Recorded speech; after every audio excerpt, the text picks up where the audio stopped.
नमस्कार, आप देख रहे हैं के न्यूज इंडिया। मैं हूं आपके साथ गरिमा वाजपेयी। आज मुद्दे की बात में बात करेंगे सड़क सुरक्षा कहां।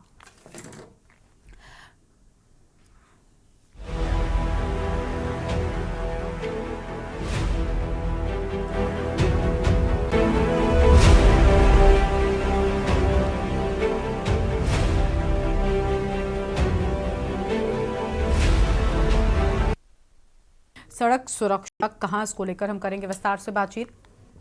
ठंड की शुरुआत के साथ ही कोहरा जानलेवा बनने लगा है। हालांकि दृश्यता कम होने से हादसों का सिलसिला पिछले सप्ताह ही शुरू हो चुका था, लेकिन बीती रात लखनऊ आगरा एक्सप्रेसवे पर कन्नौज में स्कॉर्पियो सवार 5 चिकित्सकों की मौत ने सिस्टम पर बड़े सवाल खड़े कर दिए हैं। बता दें कि लखनऊ वापस सैफई लौट रहे 5 पीजी कर रहे चिकित्सकों की स्कॉर्पियो कोहरे के चलते डिवाइडर पर चढ़कर पलट गई। एक्सप्रेसवे पर आगरा की ओर से आ रहे ट्रक का चालक दृश्यता की कमी से सड़क पर पलटी पड़ी स्कॉर्पियो से टकरा गया, जिससे स्कॉर्पियो सवार 5 डॉक्टरों की मौके पर ही मौत हो गई। हर साल सड़क सुरक्षा माह आयोजित किया जाता है। हादसे आपको बता दें कि इसके बावजूद हादसों पर लगाम न लगकर हर साल कोहरे से सड़क दुर्घटनाओं में मौतों का सिलसिला बढ़ता जा रहा है और साथ ही दुर्घटनाओं में घायल होने वाले हजारों पीड़ितों में बड़ी संख्या में लोगों को अपंग होकर घिसटते हुए जीवन यापन करने को मजबूर होना पड़ता है। रफ्तार मुहैया कराने के लिए तैयार किए जा रहे एक्सप्रेसवे सहित तमाम सड़कें आखिर मौत का कारण क्यों बन रही हैं। इस सीजन में पिछले दिनों जहां पीलीभीत में NH 730 पर बस व ट्रक की टक्कर में दोनों वाहनों के चालकों की मौत हो गई थी, जबकि 15 लोग घायल हो गए थे। इसी तरह बरेली में हाल में ही कोहरे के चलते एक के बाद एक कई वाहन आपस में टकराए थे, जिसमें श्रीराम स्मारक मेडिकल कॉलेज की बस सहित एक एम्बुलेंस भी शामिल थी। इसके अलावा पश्चिमी यूपी के बुलंदशहर व बदायूं में भी पिछले सप्ताह सड़क हादसे सामने आ चुके हैं। आखिर एक्सप्रेसवे सहित अन्य मार्गों पर स्पीड लिमिट का पालन क्यों नहीं कराया जाता और साथ ही तमाम राजमार्गों पर आपको बता दें कि रिफ्लेक्टर वाले संकेतकों का भी अभाव मिलता है। आमतौर पर स्थानीय प्रशासन के साथ शासन और सरकार बड़ी जनहानि होने के बाद ही क्यों सचेत होते हैं। यही नहीं, कोहरे वाले सीजन में दुर्घटनाग्रस्त होने वाले वाहनों को तुरंत रोकने से हटाने के इंतजाम भी नाकाफी पाए जाते हैं और माना जाता है कि हर साल दुर्घटनाओं में करीब 10% वृद्धि होती जा रही है। आज इसी पर हम करेंगे विस्तार से बातचीत। खास मेहमानों का पैनल हमारे साथ में जुड़ने वाला है।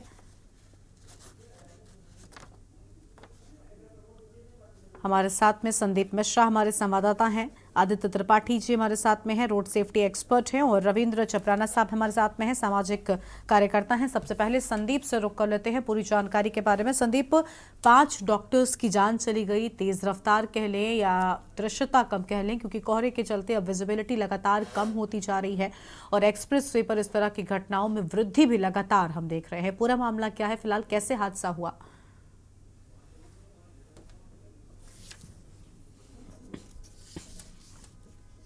ये हादसे की अगर हम बात करते हैं, जिस तरीके से सीएम मुख्यमंत्री योगी आदित्यनाथ लगातार जो है घायलों के बेहतर उपचार के लिए तरह तरह की व्यवस्थाएं कर रहे हैं, उसके साथ ही साथ में निर्देशित ये भी कर रहे हैं कि जो विजिबिलिटी जो खत्म हो जा रही है, जो बड़े बड़े एक्सप्रेस वे हैं या जो नेशनल हाईवे हैं, यहाँ पे विजिबिलिटी जो कम हो रही है, उसको लेकर के कड़े निर्देश इन परिवहन विभाग के अधिकारियों को पहले ही दे चुके हैं। कहा जाता है कि जब बड़ी गाड़ियाँ होंगी, जो ट्रक होंगे, उनमें रेडियम का प्रयोग किया जाएगा, रेडियम लगाई जाएंगी, जिससे कि कोहरे की वजह से अगर गाड़ी नहीं दिखती है तो कहीं ना कहीं लाइट से चमक की वजह से वो गाड़ी सामने आपको दिखती नजर आएगी।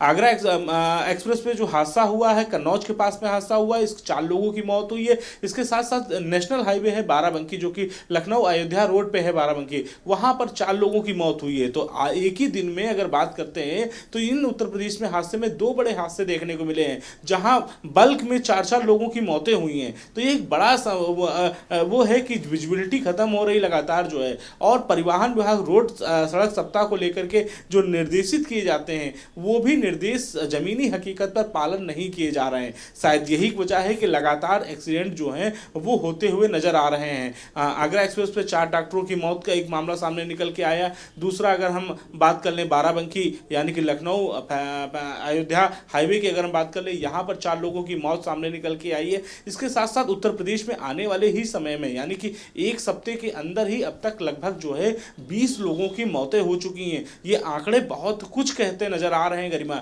साफ तौर पे, क्योंकि निश्चित तौर पे अगर ये सड़क सप्ताह सही समय पर अगर मनाया जाता या फिर ये कड़ाई से इसका पालन किया जाता, हाई स्पीड पे अगर कंट्रोलिंग होती, तो ये शायद ये बड़े हादसे आज होते हुए नजर नहीं आते। क्योंकि जिस तरीके से लगातार इन दिनों में यानी कि इन 2 सप्ताहों के अंदर अगर देखें तो ये जो मौतों के आंकड़े हैं वो लगातार बढ़ते नजर आ रहे हैं। लगातार हादसे जो है वो सुनने को मिल रहे हैं, चाहे वो आगरा एक्सप्रेस हो या फिर पूर्वांचल एक्सप्रेस हो या फिर कोई NH हाईवे हो, तो ये हादसे जो वहाँ भी देखने को मिल रहे हैं। ऐसे में निश्चित तौर पे जो परिवहन विभाग की जो टीमें हैं या यातायात विभाग की जो टीमें हैं, उनको कहीं ना कहीं सख्ती के साथ में जमीन पर उतरना होगा और इन जैसे भारी वाहनों जैसे ट्रक हो गए या ओवरलोडिंग जो गाड़ियां चलती हैं, इन पर कहीं ना कहीं कंट्रोल करना होगा। क्योंकि कहीं ना कहीं ये जो क्योंकि आने वाले समय में ये जो विजिबिलिटी है बिल्कुल पूरी तरीके से समाप्त होती हुई नजर आएगी। ऐसे में जो नियम है उस नियम के तहत जो है सड़कों पर वाहनों का चलने को निर्देश दे देना चाहिए। क्योंकि कहीं ना कहीं जो रेडियम जब लगे रहते हैं तो गाड़ियों के आगे या पीछे, तो ये पता चलता है कि सामने में आगे भी कोई गाड़ी चल रही है, या जब आपके पास में जो अगर देखा जाए तो फॉग बहुत ज़्यादा हो जाता है तो आपको आगे पीछे कुछ दिखता नहीं है, तो आपको अपने चारों इंडिकेटर ऑन कर लेने चाहिए, जिससे कि जो पीछे वाला वाहन जो गाड़ी चलाता है उसको आपकी गाड़ी को देखने में आसानी हो सके। या ये कहा जा सकता है कि जब आप अगर आगे चल रहे हैं तो आपको भी अपनी गाड़ी की चारों लाइटें जो है वो ऑन कर लेनी चाहिए, क्योंकि जिससे जिस तरीके से लोगों को भी दिख सके और आप भी सचेत रह सकें। तो ये जो नियम है, इन नियम को कहीं ना कहीं जो है वो पालन जो है जमीनी स्तर पर उतर करके इन अधिकारियों को कराने होंगे, तभी शायद ये हादसे जो है कंट्रोल हो सकते हैं। क्योंकि हमने कुछ ही दिनों में देखा है ये हादसों की संख्या जो है वो लगातार गरिमा बढ़ती चली जा रही है। जी बिल्कुल, लगातार हादसों की संख्या बढ़ती जा रही है। कहीं ना कहीं उसमें लापरवाहियां भी जो हैं वो लोगों के सामने आती हैं, लेकिन दूसरी ओर तेज रफ्तार और कोहरे के चलते भी ये हालात जो हैं वो बन रहे हैं। चलिए, और मेहमान हमारे साथ में हैं, उनका रुख कर लेते हैं। हमारे साथ में आदित्य त्रिपाठी साहब हैं, रोड सेफ्टी एक्सपर्ट। बहुत स्वागत सर आपका भी। सर, लोग नियमों का पालन नहीं करते, कई बार ऐसा भी होता है। हालांकि फिलहाल विजिबिलिटी भी कम है और एक्सप्रेसवे पर रफ्तार भी वाहनों की कई बार कुछ मेंटेन नहीं होती, तो कई बार कुछ काफी तेज रफ्तार में होते हैं। ये भी एक हादसों का वजह बन जाती है। तो सर, क्या करना चाहिए जो इन तरीके के हादसों से बचा जा सके? आदित्य जी, आवाज मिल रही है आपको? आदित्य जी, सुन पा रहे हैं आप? जी, तो क्या कुछ किया जाना चाहिए? क्योंकि देखिए, नियम तो सभी को पता है, लेकिन लोग मानने को तैयार नहीं होते और किस तरीके से हादसों का शिकार हो जाते हैं। अब आप देखिए, सुबह सुबह ही जो खबर सामने आई, हर कोई परेशान हो जाता है इन तस्वीरों को देखकर। ये परिवहन विभाग का मैं पूर्व अधिकारी रहा हूँ और मैंने ये अनुभव किया है कि विभाग द्वारा लगातार जाड़े के दिनों में अभियान और कार्रवाइयाँ की जाती हैं, और उसमें सबसे बड़ा हमारे परिवहन पूर्व विभाग से ये अनुभव रहा है कि गाड़ियों के फिटनेस के समय गाड़ियों में रिफ्लेक्टर लगाए जाने का प्रोविज़न, गाड़ियों पे वाइपर की व्यवस्था, उसको सुचारू रूप से चालू है कि नहीं, ये भारी गाड़ियों के लिए ये निश्चित किया जाता है विभाग द्वारा। और विभाग में आज की तारीख में हर जनपद में लगभग इंटरसेप्टर की व्यवस्था की गई है, ताकि कोई भी गाड़ी वाहन चालक अगर ओवर स्पीड पे गाड़ी चलाता है तो निश्चित तौर पर उसका चालान किया जाए। इसके साथ ही यूपी डा के जो रोड हैं, ये एक्सप्रेस वे, इन सब पर कैमरे लगे हुए हैं जो ऑटोमेटिक आपकी 100 की गति के बाद उनका चालान करते हैं। परंतु ड्राइवरों द्वारा गाड़ी की स्थिति पर अपना नियंत्रण न रखने के कारण ये हादसे के रूप में परिणत होते हैं। बिल्कुल। अब इसमें जो बात आती है मेन इन हादसों की, अगर गलती का कारण, मूल कारण देखा जाए तो मैं जहां तक समझ पाता हूं कि इसमें ड्राइविंग का ही, ड्राइवर का मुख्य है। अगर वो कंट्रोल्ड स्पीड में चले तो निश्चित तौर पे सरकार द्वारा जो नियंत्रित या शासन द्वारा नियंत्रित स्पीड की गई हैं उस तक अगर गाड़ी चलेगा तो गाड़ी की कंट्रोलिंग अच्छी हो जाएगी और हादसों से बचा जा सकता है। दूसरा एक मुख्य कारण है कि ड्राइवर का ड्रिंक करके चलाने की स्थितियां। अगर कोई भी ड्राइवर ड्रिंक करके चलाता है तो निश्चित तौर पर वो अपने मानसिक संतुलन नहीं रख पाता है और कहीं ना कहीं वो ओवर स्पीड या ओवर कॉन्फिडेंस उसका एक्सीडेंट के रूप में परिणत होता है। बिल्कुल। इसके लिए हमारे विभाग द्वारा लगातार, परिवहन विभाग जो पूर्व का विभाग था उसके द्वारा लगातार कार्रवाइयाँ की जाती, चालान किए जाते हैं, और हमारे संज्ञान में अभी भी लगातार ओवर स्पीडिंग के चालान, मैक्सिमम चालान हो रहे हैं। बिल्कुल, चलिए ठीक है। बिल्कुल, देखिए इसी पर हम और विस्तार से बातचीत करेंगे। संदीप, आपका शुक्रिया हमारे साथ जुड़ने के लिए और अहम जानकारी साझा करने के लिए। तो सड़क सुरक्षा कहाँ को लेकर अपनी चर्चा को आगे बढ़ाएंगे, लेकिन उससे पहले एक छोटे से ब्रेक के लिए आप पर रुकते हैं, जल्द लौटेंगे। हम बात कर रहे हैं सड़क सुरक्षा को लेकर। हमारे साथ में खास मेहमान लगातार बने हुए हैं। रविंद्र चपराना साहब का रुख कर लेते हैं, सामाजिक कार्यकर्ता हैं। रविंद्र साहब, देखिए हम नियमों की तो बात कर रहे हैं कि ट्रैफिक नियमों में और थोड़ी सख्ती हो, ट्रैफिक पुलिस भी बेहतर काम करे ताकि जो ये सड़क हादसे हो रहे हैं इन पर लगाम लगाई जा सके, इनके आंकड़ों को कम किया जा सके। लेकिन क्या लोगों की भी अपनी जिम्मेदारी बनती है पूरी तरीके से, अगर वो ट्रैफिक के नियमों का पालन करेंगे और सही स्पीड लिमिट लेकर चलेंगे, खासतौर पर एक्सप्रेस वेज पर, और अगर सुबह के वक्त में गाड़ी चला रहे हैं जब विजिबिलिटी कम हो जाती है कोहरे के चलते, हम सब जानते हैं ठंड के मौसम में ऐसा होता है, तो उतनी ही सतर्कता भी हमें होनी चाहिए। क्या जिम्मेदारी उन लोगों की भी उतनी ही है? धन्यवाद। आप सभी को, पैनलिस्ट को मेरा नमस्कार। और ये जो हादसा अभी हुआ है, लगातार इनकी संख्या बढ़ती जाती है।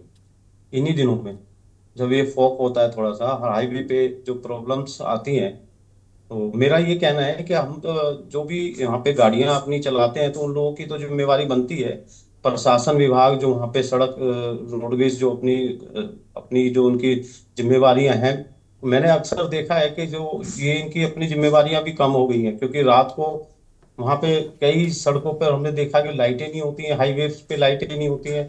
दूसरा, उनको जो सेफ्टी कंट्रोल के लोग जो होते हैं, अभी 4 दिन पहले ही मैं मेरठ गया था, तो मुझे उस रोड पे 25-30 किलोमीटर तक कोई ऐसा आदमी नहीं मिला जो सेफ्टी कंट्रोल की तरफ से या रोड के हाईवे अथॉरिटी की तरफ से कोई वहां पे किसी प्रकार की कोई वैन, गाड़ी या ऐसी सुरक्षा खड़ी हो। तो मेरा मानना ये है कि जब हम लोग वहाँ, पब्लिक भी गाड़ी चलाती है, उसकी तो जिम्मेवारी है ही। क्या प्रशासन विभाग या रोडवेज विभाग की कोई सड़क विभाग की कोई जिम्मेवारी नहीं बनती है? जब उनको पता है कि हर साल ये आंकड़े बढ़ते चले जाते हैं। अभी मेरठ में भी ऐसा ही हाईवे पे एक्सीडेंट हुआ था, उसमें काफी लोग मरे हैं। बाराबंकी में हुआ है अभी, डॉक्टर्स जो 5 डॉक्टर की एक्सीडेंट में मौत हुई है। तो ये बहुत ही शर्मनाक है। और मैं तो ये मानता हूँ कि इनके लिए जो आज जब हम पैसा देते हैं, टोल टैक्स पे हम इतना पैसा खर्च करते हैं, हजारों करोड़ों रुपया आज टोल टैक्स के नाम पे रोडवेज या टोल टैक्स वाले लेते हैं, तो क्या उनको सुविधाएं इस तरह की पहले से तैयारियां क्यों नहीं करी जाती हैं? और यूपी, हरियाणा, राजस्थान, आप किसी भी हाईवे पे आप चले जाइए तो आपको सुविधाएं कम मिलेंगी। और सुबह, अभी हमारे एक पैनलिस्ट बता रहे थे कि सुबह जो एक्सीडेंट हुआ है, तो क्या वो ड्रिंक करके गाड़ी चला रहे थे? अब फॉक्स, जितना बड़ा फॉग होता है उतना पूरा धुआं होता है उसके अंदर, या मतलब गाड़ी नहीं दिख पाती है। तो जो लिमिट है, जो हाईवे की जो लिमिट है, वो तो बहुत ज्यादा है। अगर हम 70-80 की स्पीड से गाड़ी चलाएंगे तो वो तो हादसे होने अनिवार्य है। क्या कोई ऐसे कानून और होने चाहिए, दूसरे व्यवधान ऐसे कुछ होने चाहिए, कोई सुविधाएं ऐसी होनी चाहिए जिसकी तरफ से कि भाई गाड़ियां, आप इस वक्त में आप गाड़ियां अपनी कंट्रोल में चलाएं। और सुरक्षा को देखते हुए ज्यादा इनको इसमें इम्प्रूवमेंट करना पड़ेगा, क्योंकि सुविधाएं नहीं है। अभी आप हाईवे पे, हम लोग जो यहाँ बैठ के बात तो कर रहे हैं, मगर आप हाईवे पे जाइए, वहां सुविधा नहीं है। लाइटों की भी सुविधा कम है, और रोडों पे जो सुविधाएं होनी चाहिए वो भी नहीं है। और स्पीड कंट्रोलर जो बीच बीच में लगे हुए हैं, वो कैमरे लगे हुए हैं। वहाँ जो विभाग के जो अधिकारी हैं वो वहाँ पे नाराज मतलब वहाँ मिलते ही नहीं है वो। तो ऐसी बहुत बड़ी समस्याएं तो अब बढ़ती चली जा रही हैं, क्योंकि अब हाईवे तो हम लोग बना दिए, उसके बाद हमारा लोगों की सुरक्षा के लिए भी बहुत बड़ी बात है कि वो भी विभाग का ही काम है। और जो हमारे रोडवेज पे जो गाड़ियां चलती हैं, बसें चलती हैं, क्या उन पे लाइटें नहीं है तो उनको क्यों अधिकार दिए जाते हैं उनको आप हाईवे पे चलने के लिए? अगर उनके पास ऐसा कोई ऐसा चेक करने का सिस्टम भी होना चाहिए कि जब आप रात को वहां गाड़ी चला रहे हैं, कई बसें हमने देखी हैं उसमें एक लाइट जलती है, पूरी बस है, उसके अंदर कुल 50-100 आदमी बैठे हैं और उसके अंदर एक लाइट चल रही है। अब आप ये बताइए, हाईवे पे अगर गाड़ी चलेगी, टोल टैक्स आपने दे दिया, आगे चले गए और उसके बाद एक लाइट जल रही है, तो हादसा होना अनिवार्य है। वो तो हादसा होगा ही होगा। तो एक लाइट से वो फॉग को कैसे फेस कर पाएगा? और फॉग के लिए कुछ ऐसे रूल नए होने चाहिए जिससे कि सड़क दुर्घटनाएं कम हो। इसमें आंकड़ा इनका कम होना चाहिए। और मेरे ख्याल से अभी पिछले कई सालों से ये आंकड़ा बढ़ता जा रहा है। हर साल जब ये फोकस आता है समय इन्हीं दिनों में, और ये हादसे बढ़ते चले जाते हैं। तो मेरा क्या मानना ये है कि जो अधिकारी हैं, जो सड़क रोडवेज के जो विभाग हैं, उनको इस पे संज्ञान लेना चाहिए। वो रोड पे जो गाड़ियां चला रहे हैं, वो 80 की स्पीड से अगर गाड़ी चलाएंगे तो एक गाड़ी से टच होगी तो 10 गाड़ियां एक्सीडेंट हो जाती हैं हाथ के हाथ। तो मेरा यही मानना है कि अभी अधिकारियों को भी इसमें और इसके विभाग को इसके अंदर अच्छे से संज्ञान लेना चाहिए और एक नए कुछ ऐसे कानून लाने चाहिए कि जिसके तहत ये गाड़ियां या तो कम स्पीड से चले, या फिर इनको बसों को, रोडवेज बसेस को, या और भी कोई गाड़ियां हैं जिसमें लाइटों की उनपे प्रॉब्लम है, तो उनको बिल्कुल रोड पे ना आने दें गाड़ी को। बिल्कुल, यानी इन सारे नियमों का अगर पालन किया जाए तो कहीं ना कहीं सड़कों पर होने वाले हादसों को कम किया जा सकता है और बहुत हद तक ये जो आंकड़े लगातार बढ़ते जा रहे हैं इनमें कमी आएगी, जो कहीं ना कहीं लोगों के लिए फायदेमंद है। क्योंकि हम देख रहे हैं, हमने भी अपनी रिपोर्ट में भी दिखाया कि 10% वृद्धि हर साल होती जा रही है, जो अपने आप में चिंता का विषय है। बहुत शुक्रिया सर आप सभी का हमारे साथ जुड़ने के लिए और अपनी बातें रखने के लिए। तो देखिए, क्योंकि सर्दियों का मौसम शुरू हो चुका है और ऐसे में कोहरे के दस्तक के बाद विजिबिलिटी लगातार कम होती जा रही है और इस कम होती विजिबिलिटी के चलते जो हादसों की संख्या है वो लगातार बढ़ती जा रही है, जिसको लेकर लोग चिंतित हैं और हम देख रहे हैं लोग किस तरीके से उसमें अपनी जान भी गंवा रहे हैं। इस कार्यक्रम में इतना ही। आप देखते रहिए न्यूज़ इंडिया। नमस्कार।